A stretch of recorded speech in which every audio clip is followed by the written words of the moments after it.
نہیں، میں بحیثیت پاکستانی یہ کہنا چاہ رہا ہوں کہ اس دہشت گردانہ حرکت میں جو کوئی بھی ملوث تھا ان کو کھڑی سی کھڑی سزا ہونی چاہیے، وہ انسان کہنے کا بھی لائق نہیں۔ پھر کون ہے جو ہمارے اندر ایسی دہشت گردانہ حرکتیں کرتے تاکہ ہمارے اندر نفرت ہو؟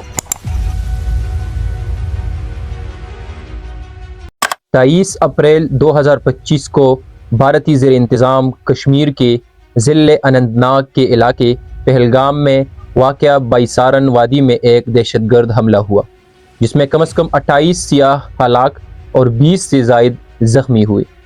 حملے کی تفصیلات کچھ اس طرح ہے کہ حملہ تقریباً دوپہر 2:30 پر ہوا، جب 7 مسلح افراد نے جو فوجی وردیوں میں ملبوس تھے سیاحوں پر اندھا دھند فائر شروع کر دی۔ حملے آوروں نے جدید ہتھیاروں جیسے M4 کاربن اور AK-47 استعمال کی۔ عینی شاہدین کے مطابق حملے آوروں نے بعض سیاحوں سے ان کا مذہب بھی پوچھا اور کچھ کو کلمہ پڑھنے کو کہا۔ ایک مقامی کشمیری شیعہ مسلمان سید عادل حسین شاہ نے سیاحوں کو بچانے کی کوشش کی اور حملے آوروں سے لڑتے ہوئے شہید ہو گئے۔ دوستو، حملے کی ذمہ داری جو ہے وہ دی ریزسٹنس فرنٹ یعنی TRF نے قبول کی، جو لشکر طیبہ کا ذیلی گروہ ہے۔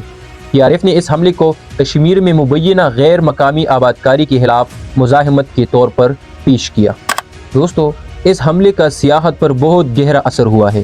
حملے کے بعد کشمیر میں سیاحت شدید متاثر ہوئی، ہزاروں سیاحوں نے اپنی بکنگ منسوخ کر دی اور ہوائی کمپنیوں نے اضافی پروازیں چلائی تاکہ سیاحوں کو واپس لایا جا سکے، اور مقامی کاروباری حضرات نے اس حملے کو گرمیوں کی سیزن کی تباہی قرار دی۔ اب میں آتا ہوں اپنی ویڈیو کی اصل مقصد کی طرف۔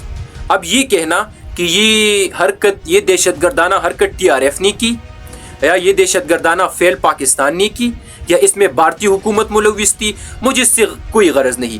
میں بحیثیت پاکستانی یہ کہنا چاہ رہا ہوں کہ اس دہشت گردانہ حرکت میں جو کوئی بھی ملوث تھا ان کو کھڑی سی کھڑی سزا ہونی چاہیے، وہ انسان کہنے کا بھی لائق نہیں۔ اور وہ لوگ جو ایسی چیپ حرکتیں کرتے ہیں تاکہ پاکستان اور انڈیا کے درمیان نفرتیں ہو، تاکہ وہ ایک دوسرے کو دہشت گرد کہے، اور یہ نفرتیں ہمیشہ کے لیے ہو تاکہ وہ اپنی چیپ مقاصد میں کامیاب رہے۔ آپ لوگوں کو نہیں پتا کہ ہم تو ہزاروں سالوں سے یہاں رہ رہے ہیں۔ پاکستان اور انڈیا کے لوگ تو سیم ہیں، ہماری کلچر، ہماری زبان، ہماری ثقافتیں تو بالکل سیم ہے ایک دوسرے کے ساتھ۔ ہم تو ہزاروں سالوں سے ایک دوسرے کے ساتھ امن سے رہ رہے ہیں۔ پھر کون ہے جو ہماری اندر ایسی دہشت گردانہ حرکتیں کرتے تاکہ ہمارے اندر نفرتیں ہو؟ بخودارہ ایسی حرکتوں سے باز آ جائے۔ پاکستانی اتنی محبت کرتے ہیں بھارتیوں کے ساتھ کہ وہ سوچ بھی نہیں سکتے، اور بھارتی اتنی محبت کرتے ہیں پاکستانیوں کے ساتھ کہ وہ سوچ بھی نہیں سکتے۔ پھر اس طرح کے حملے اور اس طرح کی دہشت گردانہ حرکتیں کر کے وہ خاص لوگ اپنی مقاصد کی کامیابی چاہتے ہیں تاکہ اس خطے میں بد امنی ہو، تاکہ یہ خطہ ایک دوسرے کی سے نفرت کرے۔ میں بحیثیت پاکستانی اپنی ان تمام دوستوں کے ساتھ، اپنے ان تمام بھارتی دوستوں کے ساتھ جو اس حملے سے متاثر ہوئے ہیں یا اس حملے میں انہوں نے زندگی گنوا دی، میں ان کی خاندانوں کے ساتھ اظہار تعزیت پیش کرتا ہوں اور خدا سے اس خطے میں امن کی دعا گو ہوں۔ ویڈیو دیکھنے کے لیے شکریہ۔